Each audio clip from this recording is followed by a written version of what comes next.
right. Good afternoon. To start, really starts with just how proud I am of our guys and our staff. With everything that we've been going through, to go on the road and find a way to win, to play as connected as we played, to play with the effort and the energy and the relentlessness that I think our football team played with on Saturday night. Just a tribute to them and their work and their commitment to each other. I think our staff has done a really good job of kind of continuing to really motivate and pour into these young men. But it really all goes back to them and the way they're playing and the way they're working and what they brought to the table each and every week. And so I want to thank them to start with. That being said, we got 24 hours around here, and then we got to move on. We got another tough opponent this week with Wake coming to town. Very talented on both sides of the ball in all three phases.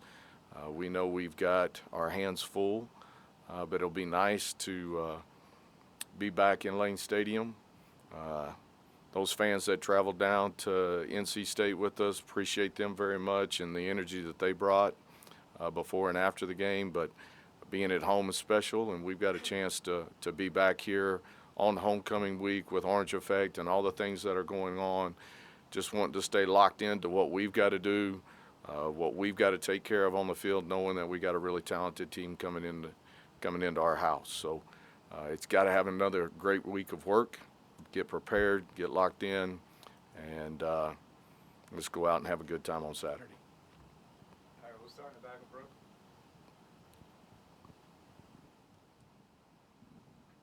Coach, obviously, that budget got approved this morning. That's the story of the day. Okay. I'm sure you knew. You've been a head coach. What impact does that amount of money have on an athletic department and specifically a Virginia Tech football team? Well, I think more importantly, the vision that the Board of Visitors has for the future of Virginia Tech athletics and football and all of that encompasses that. Just a tremendous growth potential of what can happen.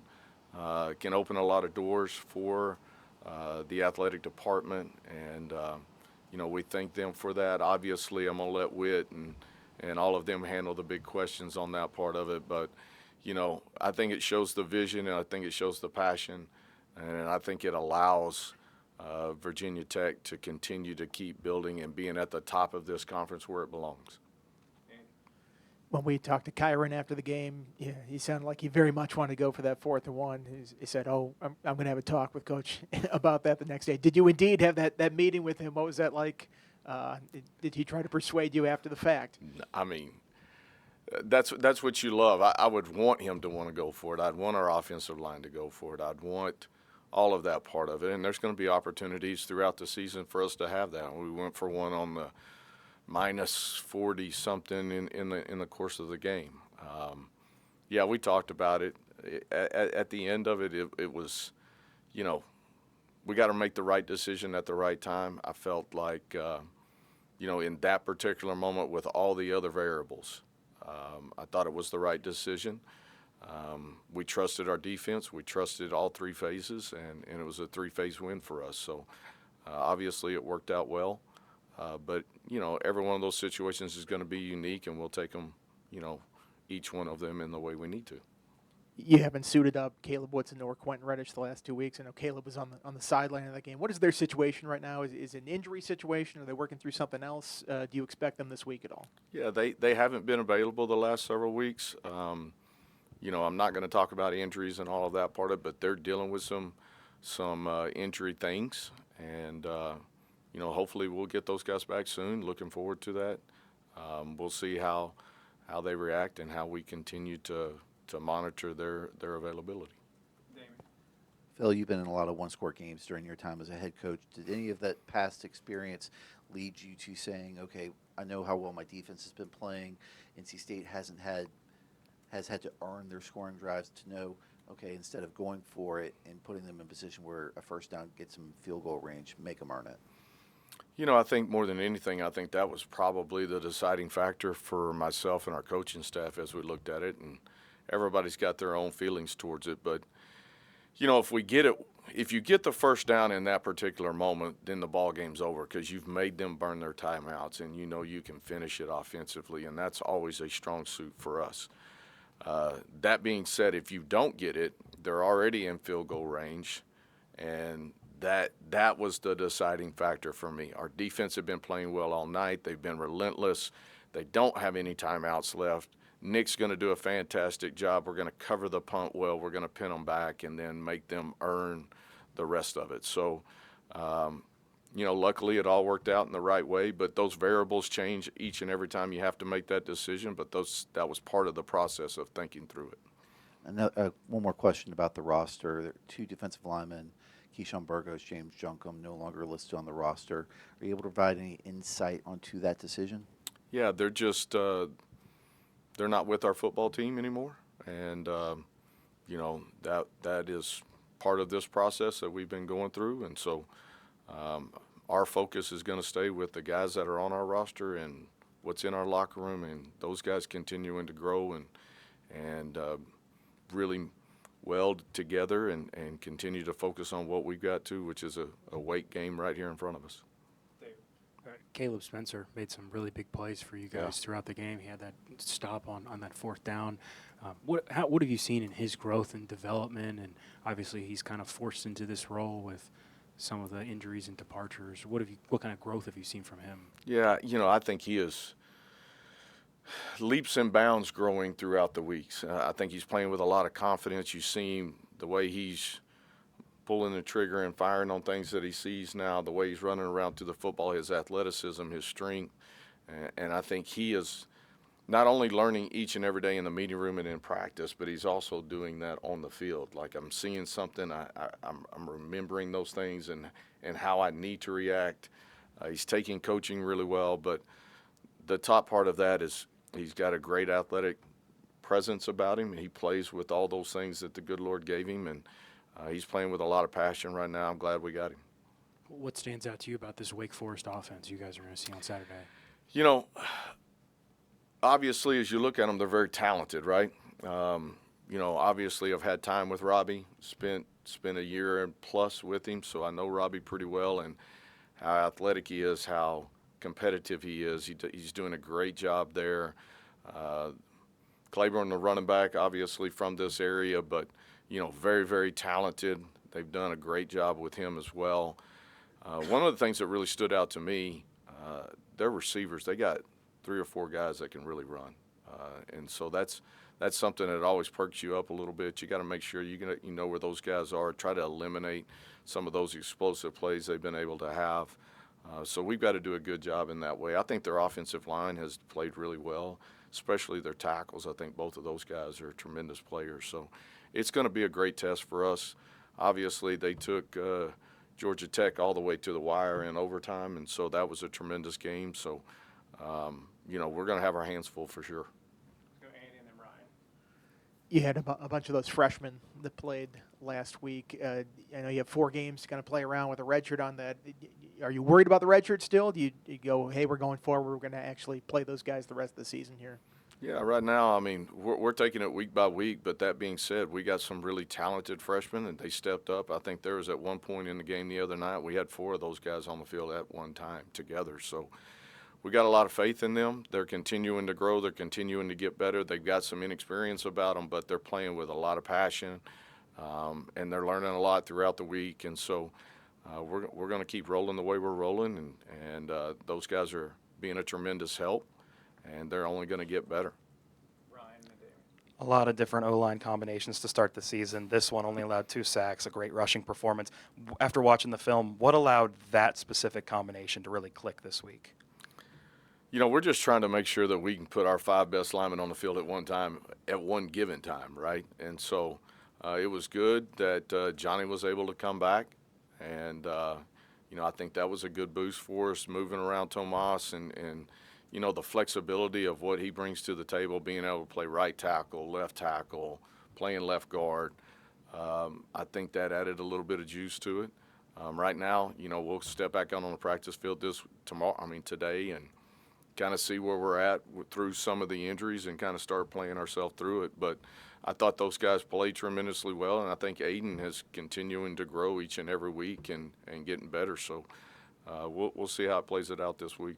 And then you faced some mobile quarterbacks earlier in the season, facing another one this Saturday in Robbie Ashford. What did you maybe learn earlier in the season facing South Carolina and Vanderbilt that you can apply to helping slow down another mobile quarterback? Yeah, all of those guys are a little bit different in how they attack you. And with Robbie, he's got such a burst about him. He can go from standing still to being 100 miles an hour pretty quick. And so you got to do a good job of not only getting them off their points, but then containing them when you do get them off their points, because that's where they can really hurt you.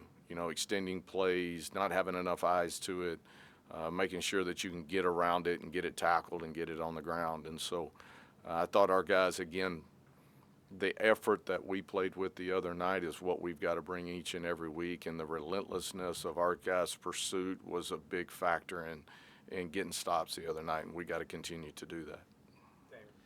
Phil, you played Christian Evans, defensive tackle against Wofford, and he's changed numbers, I believe, repped with the offensive line before the NC State game. Do you envision moving him to the offensive line, or is there still the availability to play him on either side?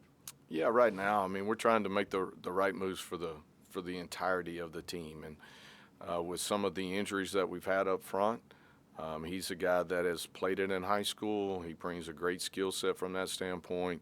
I think he can have a tremendous career as an offensive lineman. We'll see how that plays itself out throughout the course of this season and in the years to come. But, it was something we talked to him about, asked him if he'd be willing to at least try it. And obviously he's trying to do what's best for our football team and for himself. But he made that adjustment a little bit last week. We got some looks to get him in there and get an opportunity to kind of get his feet wet, and we'll see how it goes from there. You mentioned Wake Forest. They haven't played a game away from home through the first month of the season. The fact that they're going to be coming into a hostile environment Saturday, you hope that helps in getting off to a fast start against a Wake Forest team that is, I believe, plus 40 in first half scoring this year. Yeah, obviously our fans are tremendous, and we're going to need their support and their passion. Being a homecoming week, I know there's going to be a lot of folks there. But that being said, yes, we need our fans to make it tough on them. We need the energy from them as well for ourselves. But on the flip side of that, this is their first road game. We've been on the road in a couple of different types of environment. It is a little bit different. Your schedule changes, all of that part of it. But for us, by the time you line it up, it's time to play. We still got to go out and physically take a win and go make that happen. And that will be our mindset and our focus as we get into it. All right, we'll go back of the room, Brooke, and then Andy, and then we'll take a couple on Zoom. Coach, it was clear. The energy was different on Saturday. Is that something you noticed?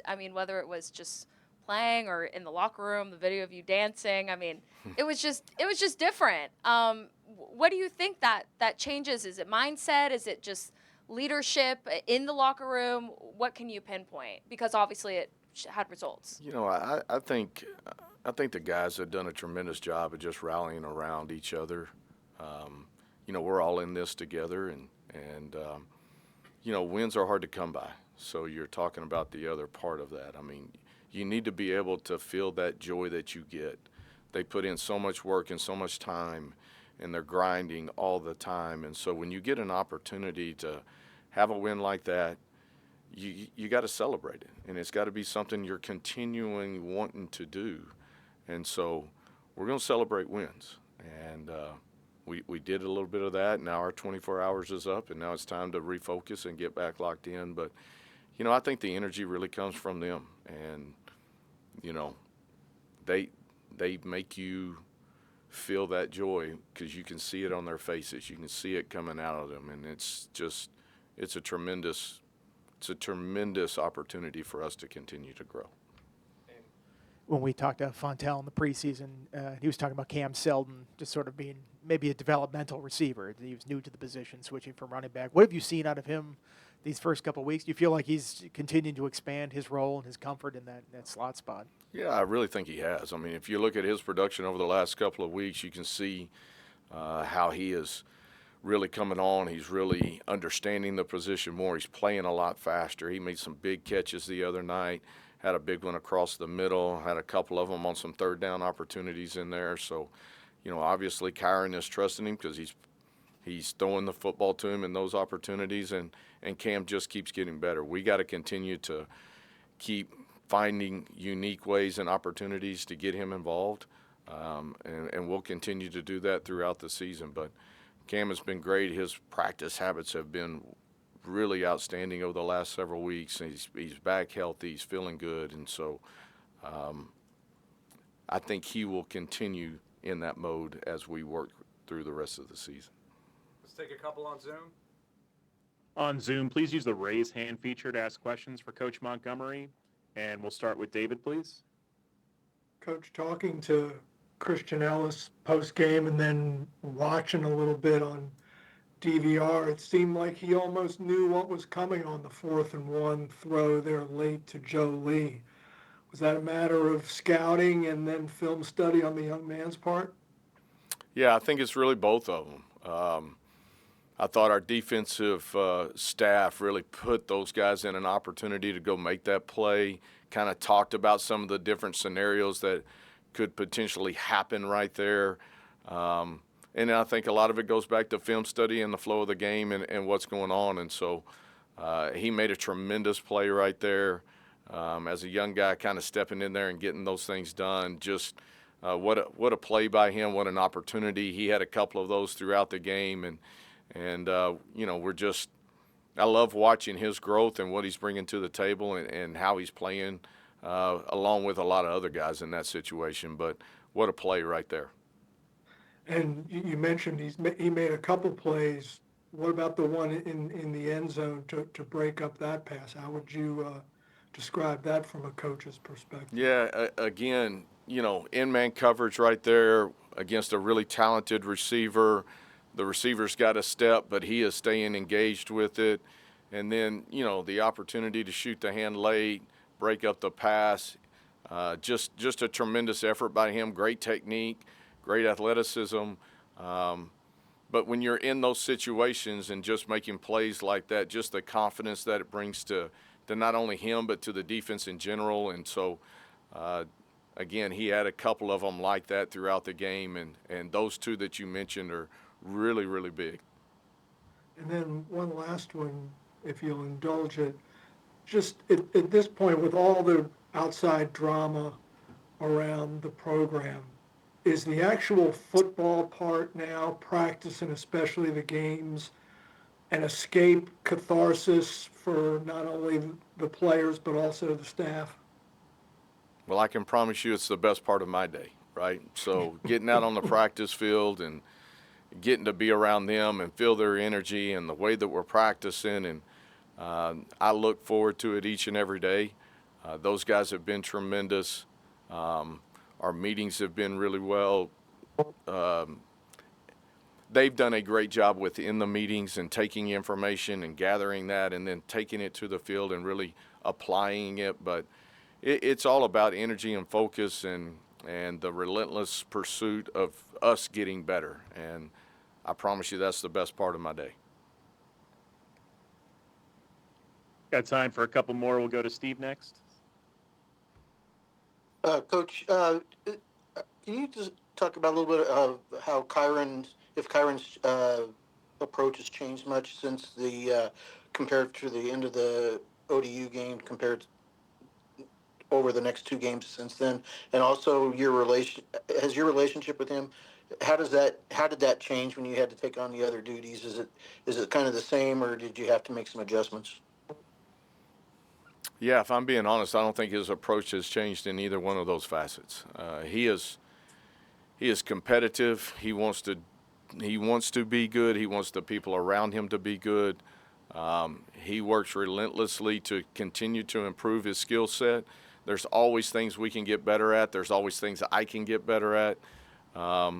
So, again, we're all in this thing together, and I think he has done a good job of coming in every day. He's in here watching tape. He's in here getting work done. He's taking care of his body. We step out on the practice field. These are the things that we're trying to work on today, and he is actively working on those. So the thing about him is he wants to be great, and he's going to work at that level to continue to do that. We're always going to strive for the perfect game. We're never going to play the perfect game. But he stepped up in many, many opportunities throughout the course of this season, but especially the other night, and made big plays for us. And guys around him have stepped up and made big plays. So we got to continue to do that, lean on each other, and it's not a one-man show. It's about all of us, all three phases, every guy that steps on that field going out and getting it done. Was there any change confidence-wise that you've seen in him, or was it, or has his confidence remained the same even when during those first 3 games? No, I think Kyron's confident in his play, and he's confident in himself, and he's confident in the guys around him. And that's what you got to have. And probably the latter of that is probably the most important piece of that. Just being confident in the guys around you, us continuing to grow as an offense. We played some really, really tough people. You know you've been in big games. You know you played some tough defenses. As you continue to go throughout this season, we're going to continue to face those. We faced another tough one there in NC State. We're going to face another really tough one here in Wake's defense. So we know we got our hands full, and for us, we got to focus on what we do, how we do it, and continuing to get better each and every week. Thank you. Mm-hmm. Any final questions on Zoom? Okay, Travis. Thanks, Coach Montgomery. All right. Thank y'all. Y'all have a great week.